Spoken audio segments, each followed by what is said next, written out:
नमस्कार, आप देख रहे हैं 24 न्यूज। मैं हूं आपके साथ संजय मिश्रा। आइए देखते हैं आज की 25 बड़ी खबरें। हिमाचल प्रदेश के मंडी जिले के शहनू, गौनी और खोला नाला गांव में बादल फटने के बाद मची तबाही। मौके पर पहुंची एनडीआरएफ की टीम ने यहां फंसे 51 लोगों को बचाया सुरक्षित। सरकार ने सभी जिम्मेदार संस्थाओं को किसी भी तरह की स्थिति से निपटने के लिए तैयार रहने का दिया आदेश।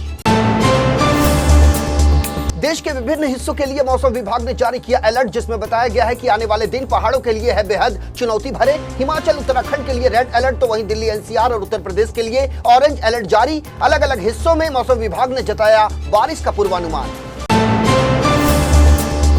मध्य प्रदेश के शिवपुरी जिला अस्पताल में डॉक्टरों ने एक मासूम बच्चे की बचाई जिंदगी। बच्चे की आंख में घुसे कीड़े ने काट दी थी आंख के आंसू की नाली। हैरानी की बात यह रही कि तकरीबन 15 मिनट की सर्जरी के बाद आंख में घुसा कीड़ा जिंदा बाहर निकला। इस साल घटने वाला है भारत की चावल का उत्पादन और इस जरूरी फसल के प्रोडक्शन में 5% तक आ सकती है गिरावट। इसके पीछे बड़ा कारण है बारिश की असमानता। देश के चावल उत्पादक राज्यों जैसे पश्चिम बंगाल, उड़ीसा, झारखंड, छत्तीसगढ़, पूर्वी उत्तर प्रदेश और बिहार में इस साल असमान बारिश के कारण चावल की उत्पादकता पर पड़ा असर। रक्षा मंत्री राजनाथ सिंह की अध्यक्षता में 24 अगस्त 2023 को डीएसी की हुई बैठक। इस बैठक में डिफेंस को मजबूत करने की बात को ध्यान में रखते हुए 7,800 करोड़ रुपए की खरीद को दी गई मंजूरी। भारतीय वायुसेना को और मजबूत करने के लिए MI-17 V5 हेलीकॉप्टरों पर इलेक्ट्रॉनिक उपकरण खरीदेगा भारत। बिहार में बीपीएससी शिक्षक भर्ती परीक्षा का आज दूसरा दिन। कुल 1,70,461 पदों पर होनी है बहाली और 8 लाख से अधिक अभ्यर्थी परीक्षा में हो रहे हैं शामिल। 26 अगस्त यानी शनिवार को होगी अंतिम परीक्षा। सीवान, गया जैसे जिलों में कहीं बायोमेट्रिक सिस्टम हुआ फेल, तो कहीं जाम के चलते सेंटर पर कुछ देरी से पहुंचने के चलते परीक्षार्थियों का छूट गया एग्जाम। लोकसभा चुनाव 2024 को लेकर सरकार और विपक्षी पार्टियों के बीच गोलबंदी हुई तेज। ऑपोजिशन पार्टियों का इंडिया गठबंधन इस महीने के आखिर में तीसरी बार करने जा रहा था बैठक, लेकिन ये बैठक होगा अब 1 सितंबर को। मुंबई में होने वाली इस मीटिंग में 26 राजनीतिक दलों के 80 नेताओं के शामिल होने की उम्मीद। राजस्थान में विधानसभा चुनाव से पहले डॉक्टर भीमराव अंबेडकर के मान सम्मान को लेकर भारतीय जनता पार्टी और कांग्रेस में छिड़ी बहस। मुख्यमंत्री अशोक गहलोत का बड़ा आरोप, कहा भाजपा ने सरदार पटेल, पंडित नेहरू, मौलाना आजाद और अंबेडकर जैसे महापुरुषों को भुला दिया। जबकि केंद्रीय मंत्री अर्जुन राम मेघवाल ने गहलोत पर किया पलटवार, कहा पूर्व प्रधानमंत्री पंडित जवाहरलाल नेहरू ने दलित कोटे से अंबेडकर को नहीं बनाया था मंत्री। राष्ट्रवादी कांग्रेस पार्टी के मुखिया शरद पवार ने विपक्षी गठबंधन इंडिया की बैठक से पहले दिया चौंका देने वाला बयान, कहा भतीजे अजीत पवार की बगावत है लोकतांत्रिक, एनसीपी में नहीं पड़ी है कोई फूट। बारामती में शरद पवार के इस ताजा बयान से एक बार फिर गरमाई महाराष्ट्र की सियासत। महाराष्ट्र के उप मुख्यमंत्री बनने के बाद अजीत पवार 26 अगस्त को पहुंचेंगे अपने गढ़ बारामती। बारामती सहकारी बैंक ने जनता की तरफ से अजीत पवार के लिए रखा है अभिनंदन कार्यक्रम। अजीत पवार के दौरे से पहले उनके समर्थन में एनसीपी सुप्रीमो शरद पवार के बयान को देखा जा रहा है काफी अहम नजरिए से। कांग्रेस के संगठन महासचिव और राज्यसभा सांसद केसी वेणुगोपाल ने मोदी सरकार पर वैज्ञानिकों की सैलरी रोकने का लगाया बड़ा आरोप। कहा देश के वैज्ञानिकों को गत 17 महीने से नहीं दी जा रही है सैलरी, जबकि पीएम मोदी लेना चाहते हैं चंद्रयान 3 के लैंडिंग का श्रेय। मीडिया द्वारा भारतीय वैज्ञानिकों की सैलरी को लेकर पूछे गए एक प्रश्न का जवाब देते हुए इसरो के पूर्व अध्यक्ष जी माधवन ने कहा कि इसरो के वैज्ञानिक जी रहे हैं बहुत सामान्य और संयमित जीवन। माधवन ने कहा कि भारतीय वैज्ञानिक पैसों के लिए नहीं बल्कि अपने देश और मिशन के लिए करते हैं काम। अपने मिशन के प्रति पूरी तरह से हैं वे समर्पित। ईडी के समन के खिलाफ सुप्रीम कोर्ट पहुंच गए हैं झारखंड के मुख्यमंत्री हेमंत सोरेन। ईडी के समन को हेमंत सोरेन ने दी है सुप्रीम कोर्ट में चुनौती। दरअसल परिवार की संपत्तियों के बारे में पूछताछ के लिए हेमंत सोरेन को ईडी ने दोबारा समन देकर 24 अगस्त को बुलाया था दफ्तर, लेकिन ईडी दफ्तर के बदले सुप्रीम कोर्ट पहुंचे हेमंत सोरेन।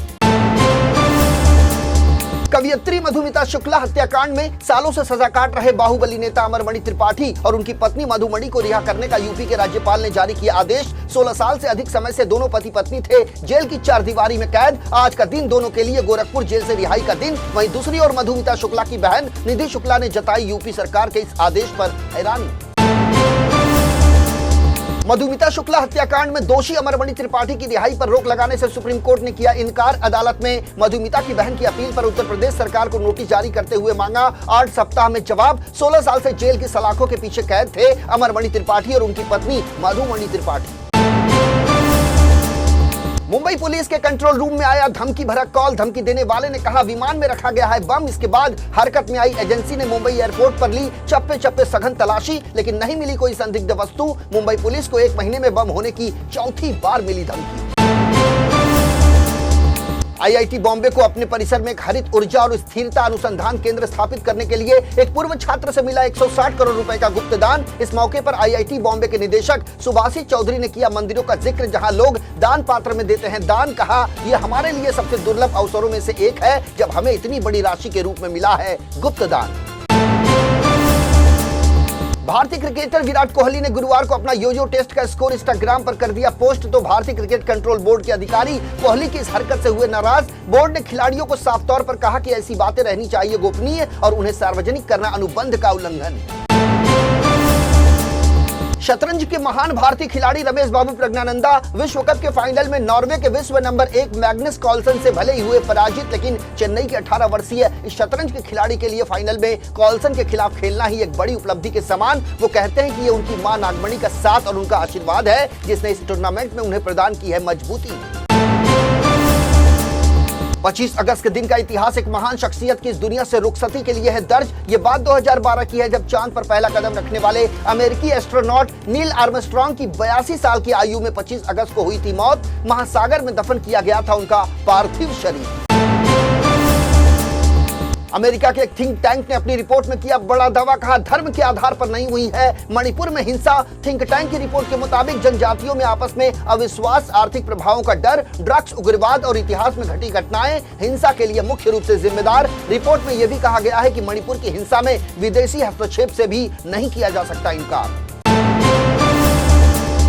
सीमा हैदर के पाकिस्तान से भारत में प्रवेश करने और ग्रेटर नोएडा में रहने के बाद से उसके नाम को लेकर चर्चाओं का सिलसिला लगातार जारी। ऐसे में सीमा हैदर और सचिन मीणा की लव स्टोरी के बीच पड़ोसी गांव की मिथिलेश भाटी का एक वीडियो वायरल होते ही बना यह चर्चा का विषय। इस वीडियो में मिथिलेश भाटी ने सीमा हैदर के पति सचिन को कहा लप्पू और झिंगूर।